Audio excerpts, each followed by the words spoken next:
pro wrestling is just an incredible boom right now. And part of that boom, when you look at a group like TNA Wrestling, which has been around a long time, boy, they were going through tough times for a long time. This man helped really lead this to a growth for TNA Wrestling, and they're enjoying tremendous success now. And now he's not with them anymore, but he's doing his own thing, and he's doing Maple Leaf Pro Wrestling in his homeland of Canada. And it's just what he's ever done, who he's ever helped. You could go down, it reads like a who's who of talent, wrestling talent and promotions. And it's just, I say these things because I really do mean this. It's a credit to our professional wrestling that we as fans, we that in media, everyone, talent, those behind the scenes, can we look at Scott and just say, thank you, Scott, for what you're doing and what you continue to do. So I'm going to start this off with Maple Leaf Pro Wrestling is going to be October 19th and 20th. And I believe it's a relaunch of something that had been in the past that he's bringing back.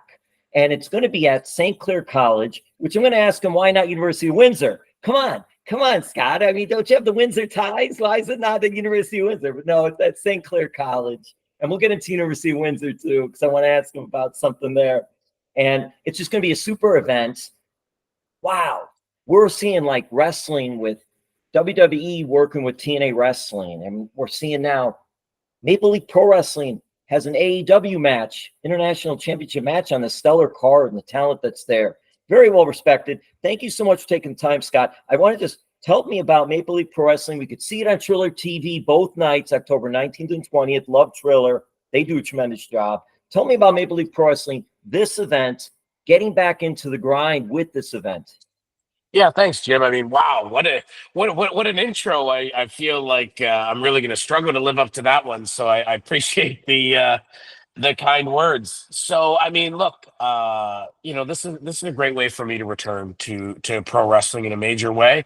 I'm very proud of the 7+ years that I spent at TNA Impact Wrestling and the work that we did, because I don't think it's an exaggeration to say that company was on life support when Don Callis and I walked in there to start taking it over in late 17, heading into 2018. And I think the work that we did speaks for itself. It continued after Don left and went on to successes in AEW. And I think that it's one of those things, like somebody said to me, it actually came in one of the many messages of the people that reached out after the news had came up that I'd left TNA. Not by my own choice. Was somebody had said they had never seen a company brought back from the dead the way that we did, Impact, now TNA Wrestling. And I'm very proud of that. And it took assembling a great team.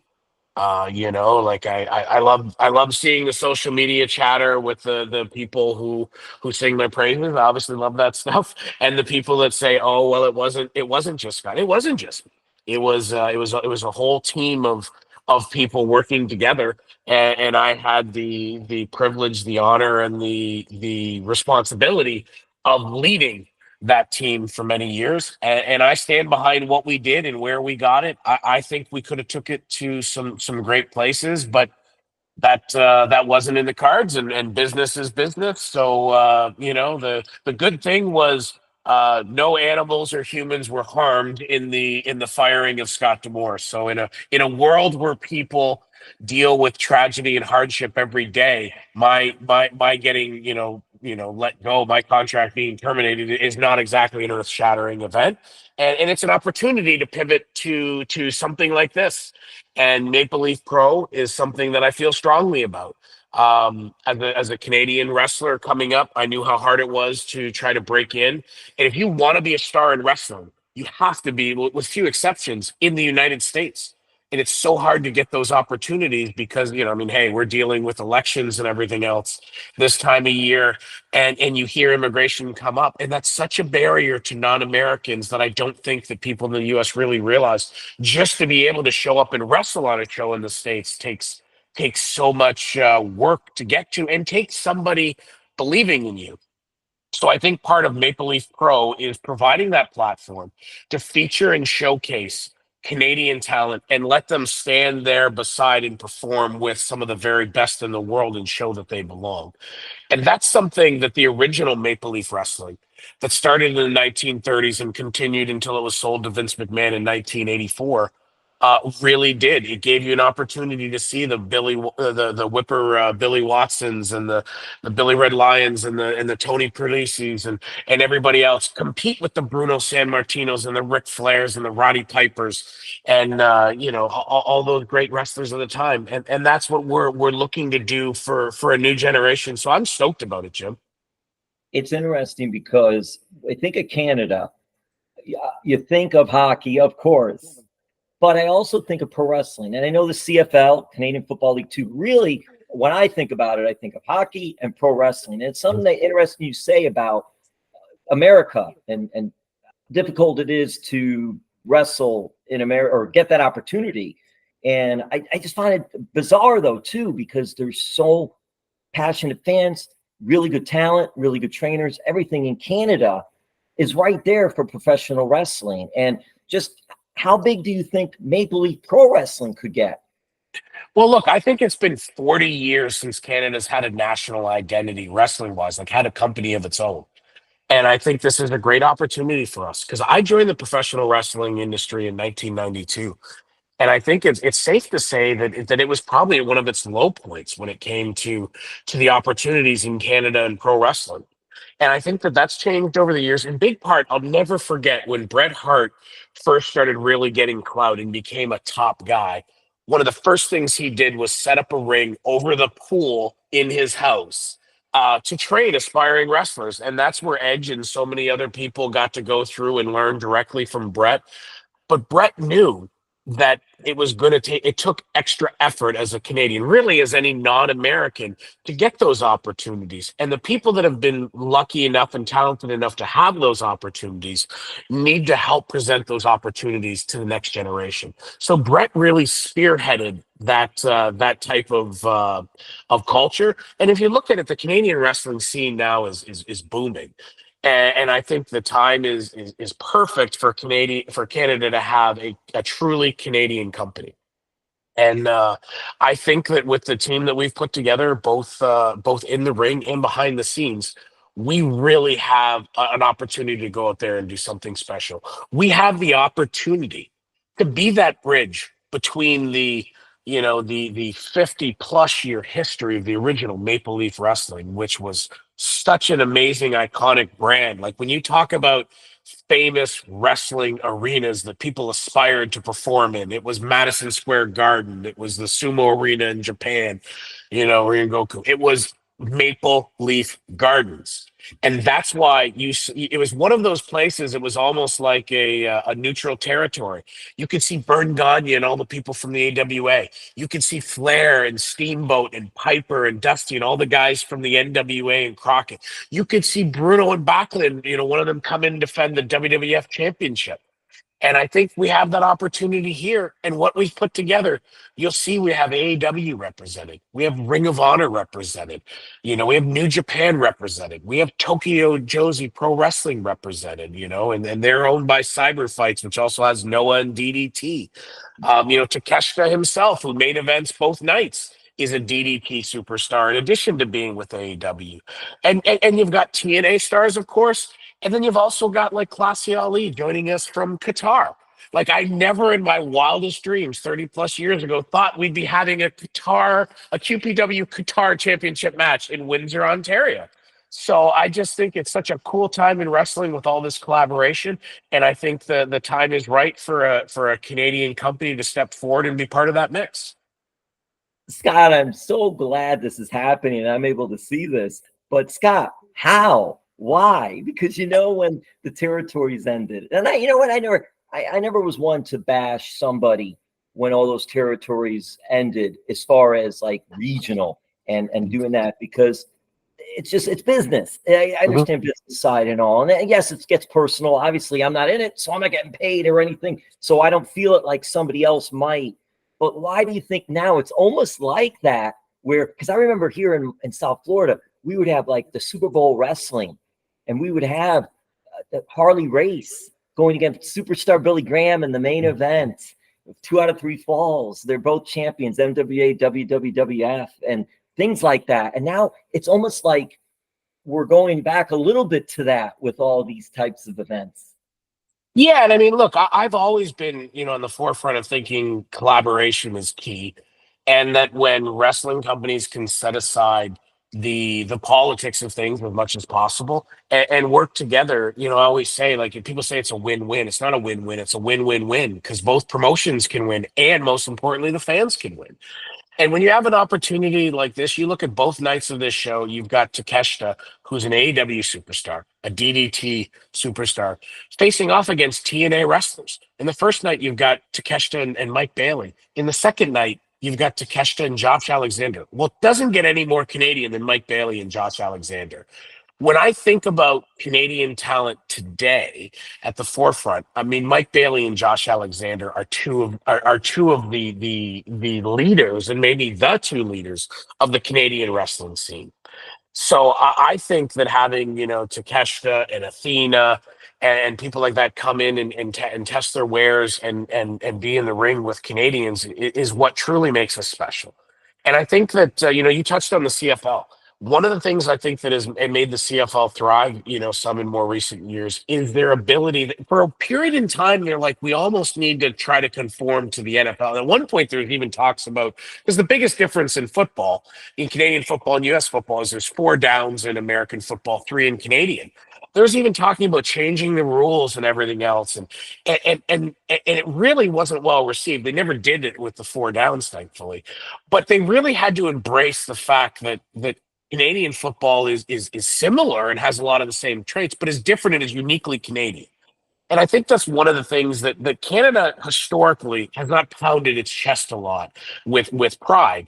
But pro wrestling is one of the areas where Canadians have always been able to look up because of Bret Hart and so many people and say, we're among the very best. It's like hockey and pro wrestling, like you said, we're among the very best in the world.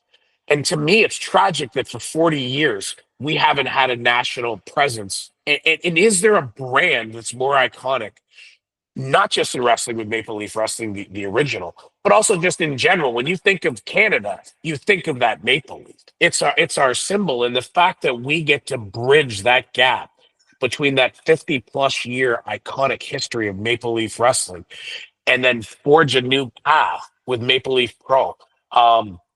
I think the timing's perfect. The talent's there in Canada.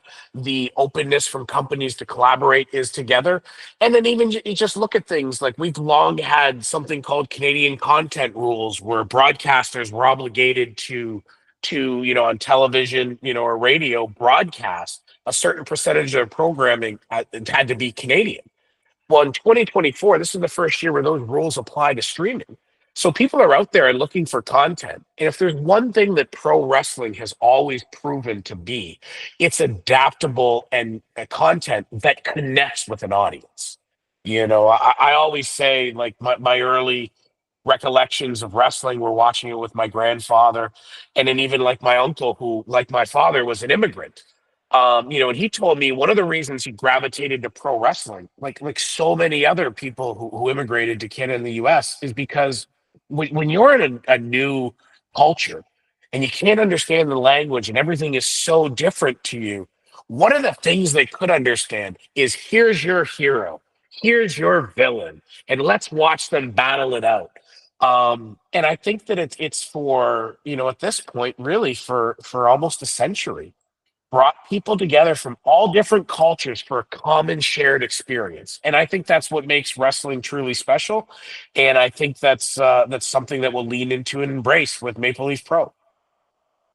When you decided this is what you were going to do next, you must have been just getting texts and phone calls. I mean, the Demore group, how many people are in the Demore group? I'm figuring there's got to be like hundreds of people in the Demore group just having to answer all the phone calls and texts. Yeah, I mean, look, when I left TNA, the outreach was unbelievable. It was touching.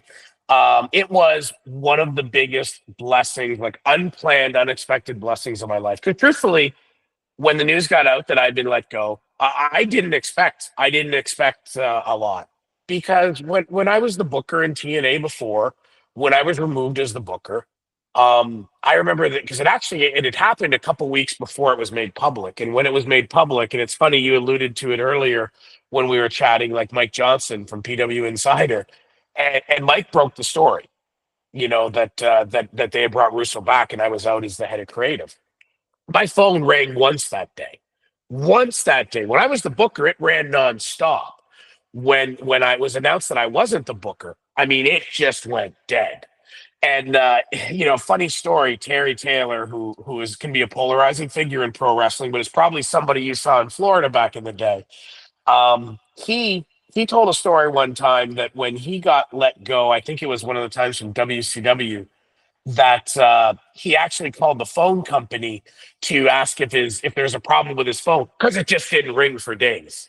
So I was shocked and humbled to get the amount of text messages and everything that I received.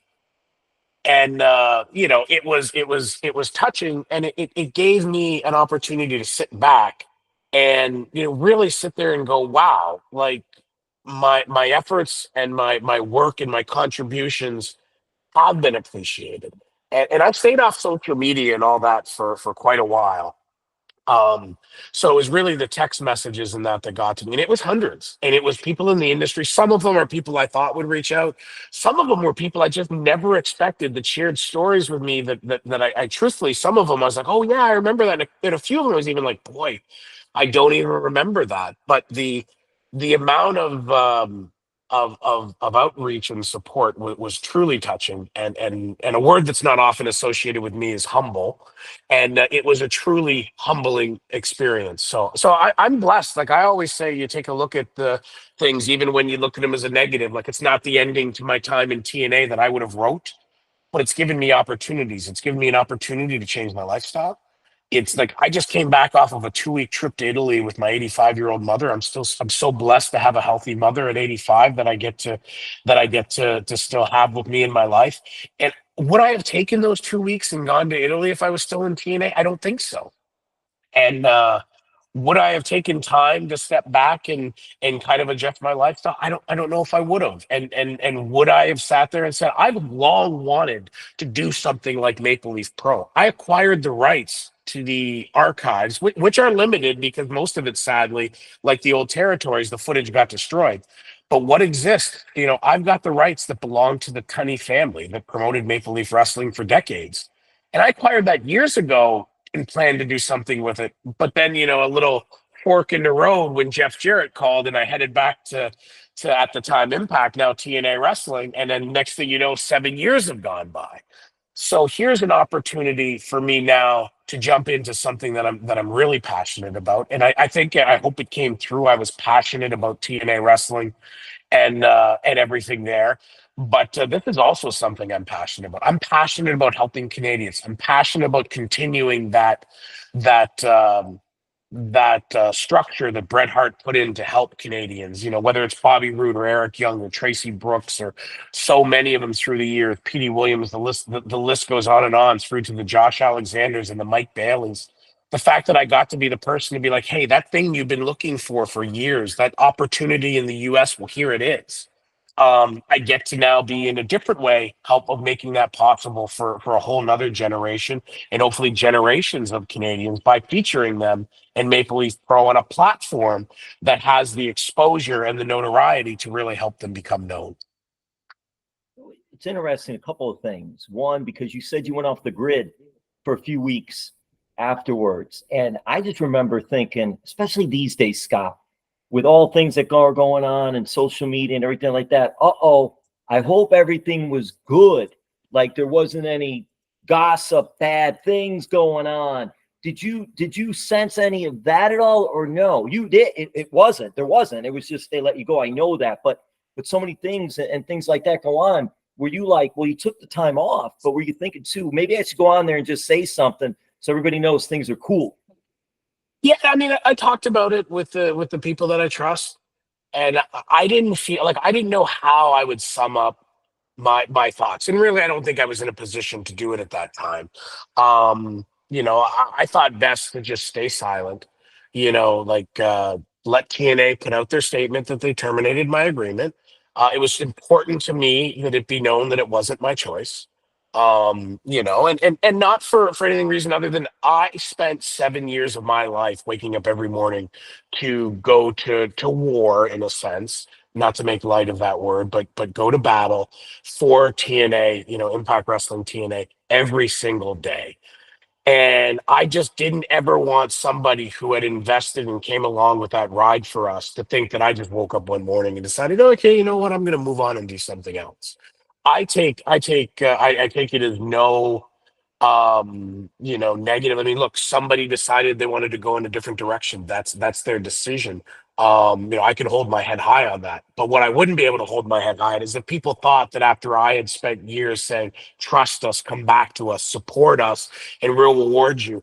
I wouldn't want those people that did that to think that I just woke up one morning and said, you know what, I'm gonna go do this over here instead.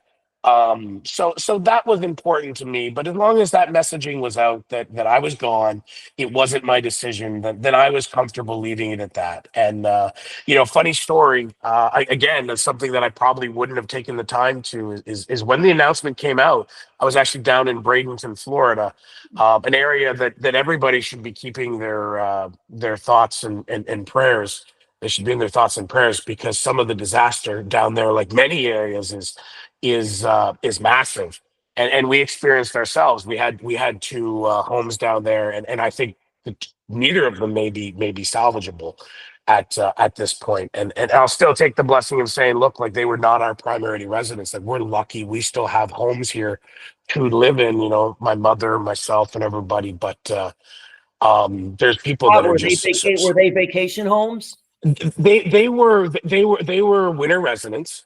One that we had acquired for my mother years ago, and then a few years. Actually, I was in Chicago for BFG in 2019 when my mother, who never says it's important that I call her, sent me a text and said, "Hey, call me when you have a chance." So I got out of the mood and raced to my room like, "Oh my God, what's wrong?" And the house next door had became available, so we acquired that. But as you're probably well aware, there's it's nearly impossible to get that type of hurricane insurance down there. um they just don't cover it. So I mean, we've had to deal with that devastation, but again, we know people, and there's so many more that their entire lives were wiped out with that. So, not to get off track, but you look at that type of thing and then you say, hey, getting canned from a job, like what does that really affect in the grand scheme of things? Um, but back to my point, I went to Bradenton, Florida, like I always do. My mother's birthday is February 15th. I promised her if she would go to Florida every winter, I wouldn't miss her birthday. And by hell or high water, I've always made sure I was in Bradenton on February 15th. But often I flew in the morning of and flew out the next day, or maybe I flew in the night before and flew out the day after.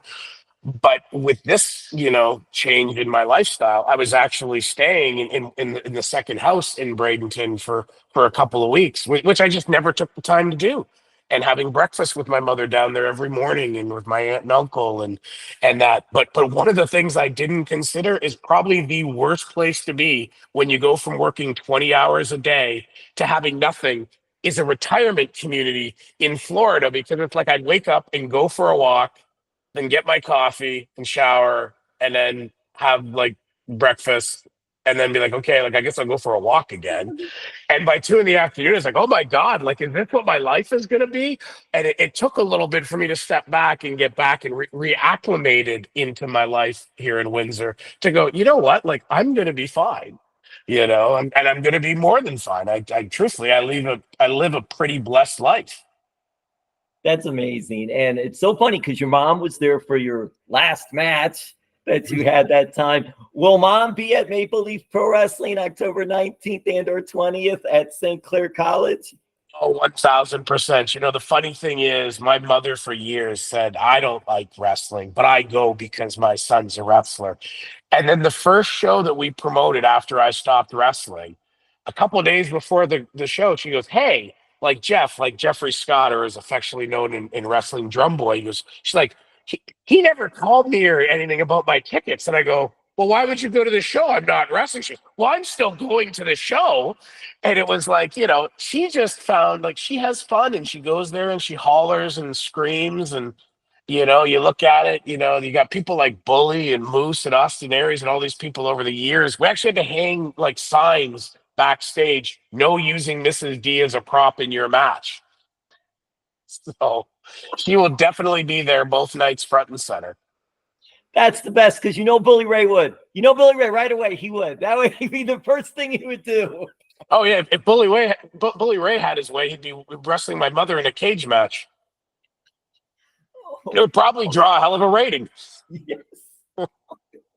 Oh my God, Scott, that's so great. All right, couple more questions to let you go. I thank you so much for the time. I read this, Scott. I never knew this. You played for the University of Windsor football team? Yeah, I did for 2 seasons. Yep. Well, yeah. Was that an interest? I mean, was football your thing? I mean, was that something that you thought, hey, even when you were younger, hey, maybe I could be a CFL player, NFL player, or something? Yeah, I mean, look, I was a good football player. I wasn't a great football player. I was like all city, like all star in high school. I got recruitment letters from a couple of like small universities. Like I'll never forget the first letter I got was from Tiffin University in Ohio, which is a pretty small school. But to me, I mean, the fact that they reached out was so cool. I was an okay football player. What I was is I'm definitely an above average long snapper for punts and field goals. And that was kind of my thing. And it's funny, I had played high school ball, then I played 1 year of junior football here with a great program they have in Windsor, which in junior football up here it's kind of like it's the equivalent of like junior college there. So you don't even have to go to school. It's for people that aren't going to school anymore after high school that you can still play until you're 23 years old. It gives you a few years of still playing football and that. I played 1 season of that while I was wrestling. And then I was kind of like, okay, like I'm going the wrestling path. Absolutely. I was 18 and I'd been doing the wrestling for a couple of years and it was definitely the path. But then at 23 years old, I was coming off the road. I'd done a long tour with Grand Prix Wrestling, Atlantic Grand Prix Wrestling out in Eastern Canada. I'd done a northern tour with Tony Condello. It wasn't a death tour. It wasn't in the winter. It was in the middle of the summer. So I can't say I survived a death tour. And I was just exhausted. I think at one point I'd had 104 matches in 101 days and I just needed a break. So, it was the end of August. I just on a whim, I enrolled in school. I went out to the first football game, and the University of Windsor was playing the University of Western Ontario, which was the number one team in the country. And Windsor was not a good team now. They're a very good team now. They were not a good team then. And I was in the stands, and Windsor lost a game against the number one ranked team in the country based off of a bad snap. And after the game, one of the ball boys came up to me and said, "Hey, we were talking about you. You're enrolled in school." And I go, "Yeah, like I'm back in school for a semester, just kind of like feeling it out, taking a break." And he said, "Well, coach would like to see you Monday in his office." So I went in there, and conveniently, my junior football coach, Mike Morency, was the offensive coordinator for the University of Windsor. And I went and saw him on a Monday and he goes, "Look," he goes, "we could really use you." And I said, "Coach, like I'm an okay player. Like you don't need." He goes, "Look," he goes, "we're the worst team in the effing country. We're going to be punting an effing lot, and we need somebody who can get the GD ball back to our punter." He goes, "If there's one effing thing I know you're good for, it's that." And I said, "You know what? That's not a bad pitch." So the deal was, I said to him, I said, "I'll play the games, I'll practice hard, I'll do the runs, but one thing I don't want to do is I don't want to do a bunch of hitting because I'm already wrestling." So I agreed to not wrestle during the season, and in return, I wouldn't have to do any contact drills that I didn't want to, as long as I got the ball back to the punter, and we punted a lot. And then, funny story for you, we were still promoting Border City Wrestling, and I got Edge and Val Venus both pulled from a show at the last minute, and we started doing replacements. And the show was on a Friday night. We had a game against Guelph on the Saturday, and we're at the show, and we're like, and everybody's like, "Scott, you got to wrestle. Like it's the only thing we can do." Like we got Al Snow to come in, who was with WWF at the time. And I was like, okay, I had to go home, get my wrestling bag and everything else, come to the show. Now, the entire football team is in the crowd watching. Everything goes fine. I don't get hurt. I get on the bus the next morning for the trip to Guelph, and the coach is right there, and he just looks at me and he goes, DeMore? And I go, Mertz. And then he's like, sit the fuck down. And I went and sat down, and he said to me after the game, he goes, I was going to murder you. He goes, then I realized we're still going to punt along. That is awesome. I love that. And you know what, Scott, think about it. First of all, two things there. You still know your Windsor football because you're saying they're good now. So you've been keeping up a little bit with the University of Windsor football team. The other thing is long snapper. That's the best position. I've always said this. That's the best position in the NFL. I guess in the CFL, I don't know much more about CFL, but I know in the NFL, that's all they do. They don't do other things. They're not the center. They're the long snapper. So that's all they do. And that's, to me, is like the greatest gig out there. You're getting paid to be the long snapper, and that's all you have to do. Less physical pain in your body. So it's interesting to me that you didn't try to push the envelope a little more with long snapping, maybe at the pro level. Yeah, look, I mean, I sent tapes around. At one point when the Cleveland Browns were starting back up, I had a tryout to snap set up with them. I had communicated with the Lions. Like, let's be clear, I was not an NFL caliber player, but I could send you a tape that showed you that I was doing, like, our punter was a left-footed punter, and I could deliver that ball on his left, between his left hip and his left lower thigh, consistently in 0.7 to 0.8 seconds. And then I could put that clean in the holder's hands, quick as could be, with the right spin, with laces up, for the holder. So I could send you a good tape and say, here's 20 punts, here's 20 field goals, point afters, and send that, and add some shots. I mean, look, I was never gonna be the guy who's gonna do that for a living, but to your point, it's a great place to be. And Rod Price was a great wrestler, also had a career in the NFL as a long snapper. And it's not a glamorous position, because the only time you hear the long snapper's name is when he makes a mistake. But it was something that I was taught young, and I appreciated, because it's a skill that, I actually, when I was in high school, my senior year, my guidance counselor was also my head football coach, a guy by the name of Jerry Phelps, who played in the CFL for 10 seasons. He called me into his office, and he made a call and handed me the phone.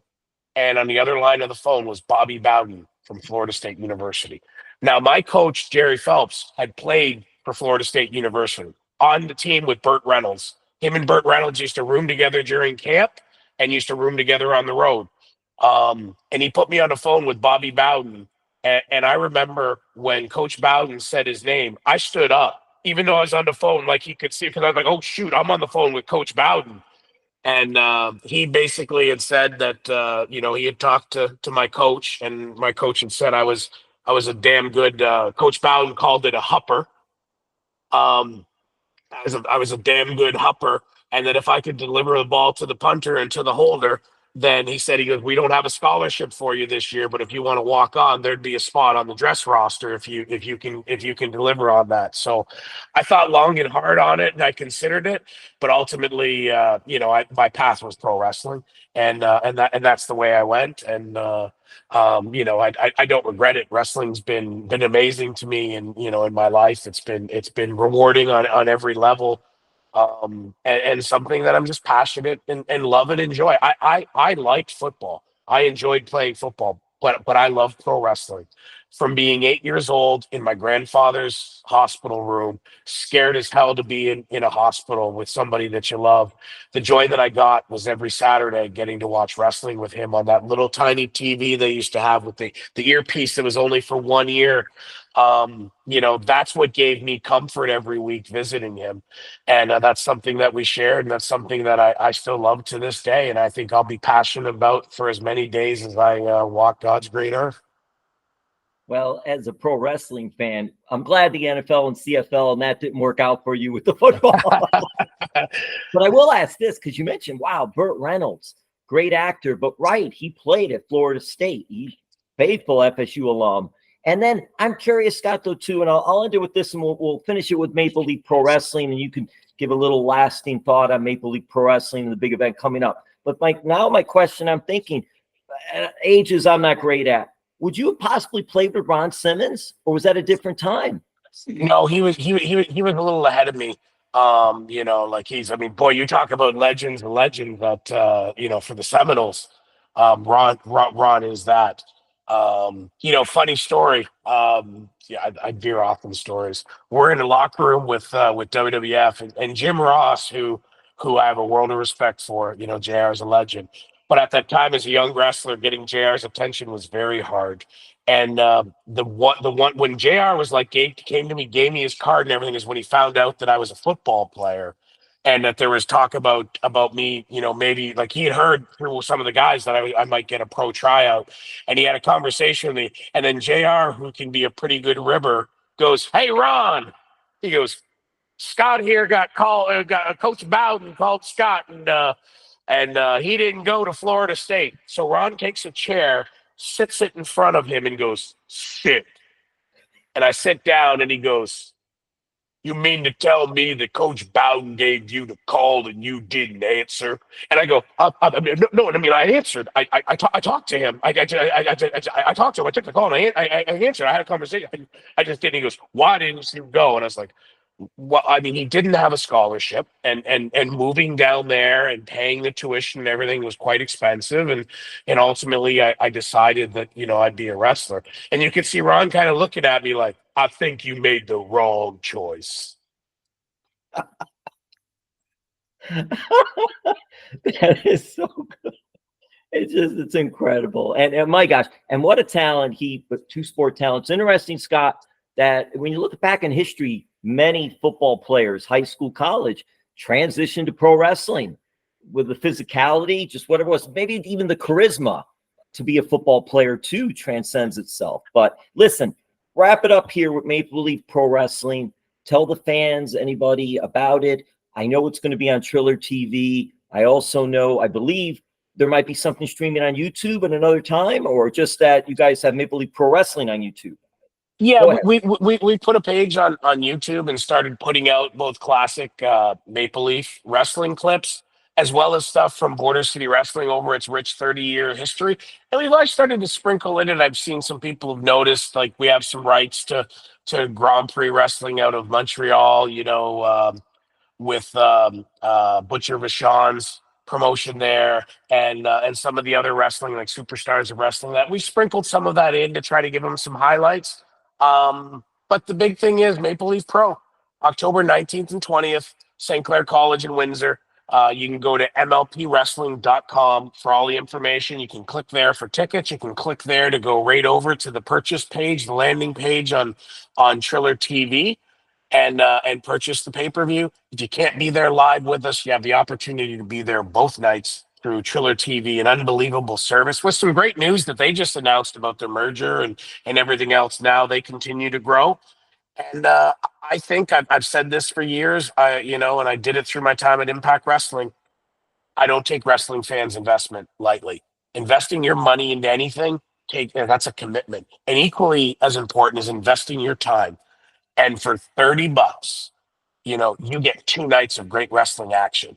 And we're going to work our tails off both nights to make sure that you get, not just $30 worth of value, but $30 plus, because we want you to feel that it was a great investment to purchase and invest your time and your money in Maple Leaf Pro. And if you do that, and if you watch those 2 nights and then have good conscience, you can say, "Hey, I think that sucked, and I don't think I got my money's worth," and reach out and we'll refund you. That's amazing. Amazing offer. Amazing. But this man has done it for many years now, and he continues to do it. So that's just, you're getting your best bang for your buck right here. So I just want to thank Scott for taking the time to do this. Thank you for Maple Leaf Pro Wrestling, revitalize, and just continue doing well. And very much appreciate your time. Thanks, Jim. I appreciate you taking the time and all the support.